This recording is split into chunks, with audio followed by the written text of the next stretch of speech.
Patty cake. What? Fired up and hit my hands. I'm ready this time.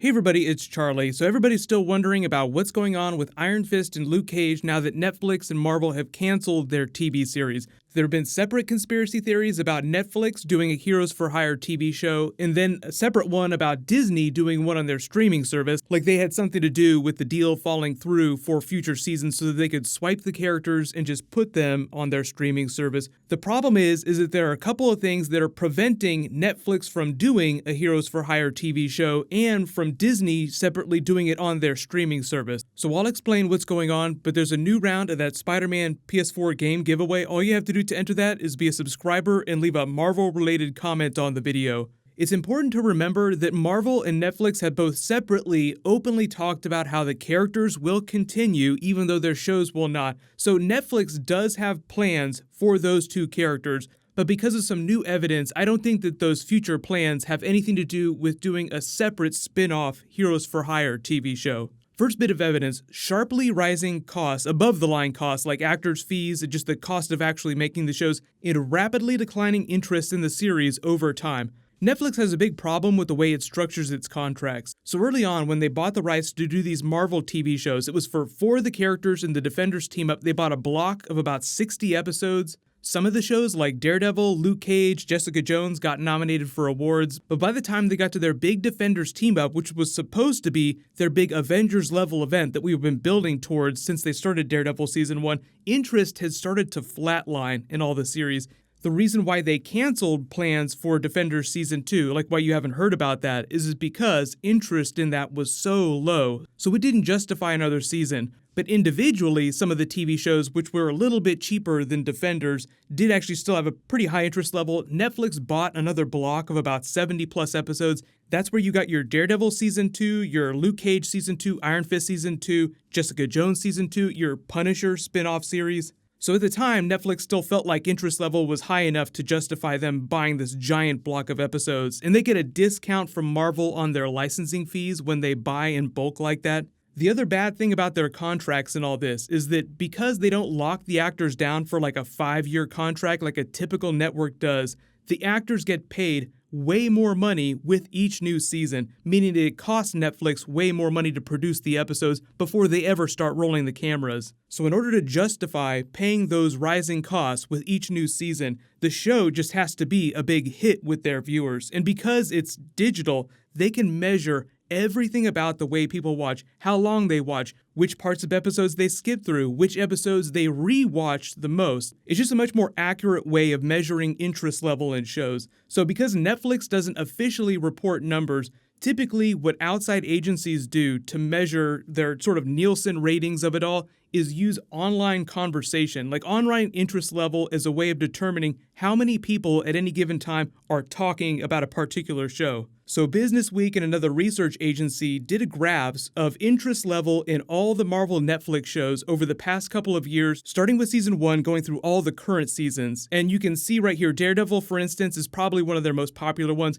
Interest level super high for season 1, still pretty high for season 2. Then obviously we had to wait for forever to get season 3. But even though interest level doesn't seem quite as high, this is really only like the first couple of days because it literally just dropped last week. So this graph will probably go up just a little bit higher then come back down. You look at Luke Cage, for instance, it has a crazy high spike in interest for season 1's premiere. Remember how they said that they crashed the Netflix servers when season 1 premiered? Just everybody wanted to find out what it was going to be like. This is what happened when we got to season 2. So even though they turned that around within a year of Luke Cage season 1, it was only about 25% as popular as Daredevil season 2. So just rapidly declining interest. You've been asking about Jessica Jones. Will that be the next series that they cancel? I do think looking at this graph, although there is pretty high interest level compared to Luke Cage for Jessica Jones Season 2. They've already shot Jessica Jones Season 3. If its viewership is at least as high as Season 2 was, I think that if they keep the budget down, it has a good shot of being renewed. Punisher is still a bit of a question mark because there's not enough data to analyze, because this is all about comparing Season 2 viewership compared to Season 1.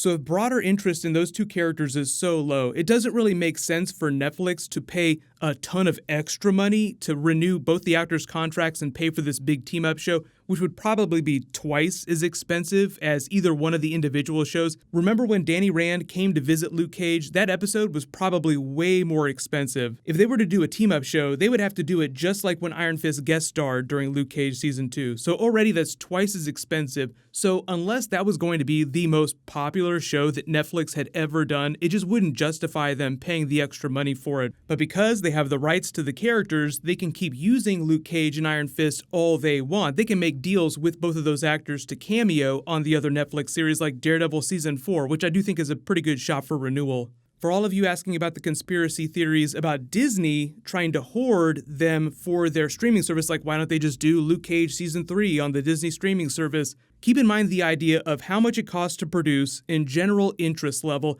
and the idea that Disney has already confirmed they're doing big Game of Thrones level Avengers spin-off TV shows with Tom Hiddleston, Scarlet Witch. There's a rumor about a Nick Fury TV show, and eventually they'll probably try to do a Black Panther spin-off TV show on their streaming service. So if you're Disney and you have the choice to spend $100 million on, say, like a Black Panther TV show, would you rather spend that money on a Luke Cage Iron Fist TV show? When most people weren't really big fans of Iron Fist, it just feels like Disney is going to put its money behind its A players, the Avengers content, and that's what it'll go with for its streaming service. The only way that they'd be able to do a Luke Cage Season 3, for instance, like just literally take everything, slap a Disney logo on it, and air it on their streaming service, is if Netflix just gave them that property back. Because Netflix bought and paid for that character. So as they originated it, it still lies with them. And unless they give them a whole bunch of money, I don't think that Netflix would give that up. Because they'll say, you know what, we're just going to put these characters on our Daredevil show. People get really excited about their cameo.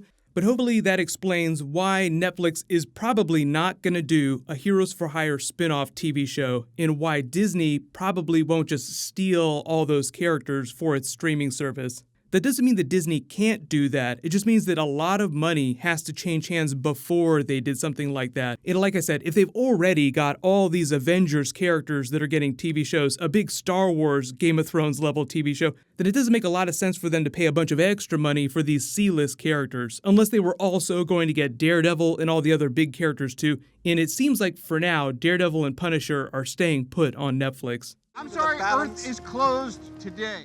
I'll do more videos about those new Avengers TV shows once we get more information about that. And of course, I'll do episode videos when they premiere. But I don't think any of those are going to premiere till 2020, so it's still going to be a long ways off. So no worries. I'll name a new giveaway winner when I post new Marvel. Click here for that new Iron Man Avengers 4 teaser, and click here to learn more about what's going on with the cancellation. Thank you so much for watching. Everybody stay awesome. I'll see you guys tonight.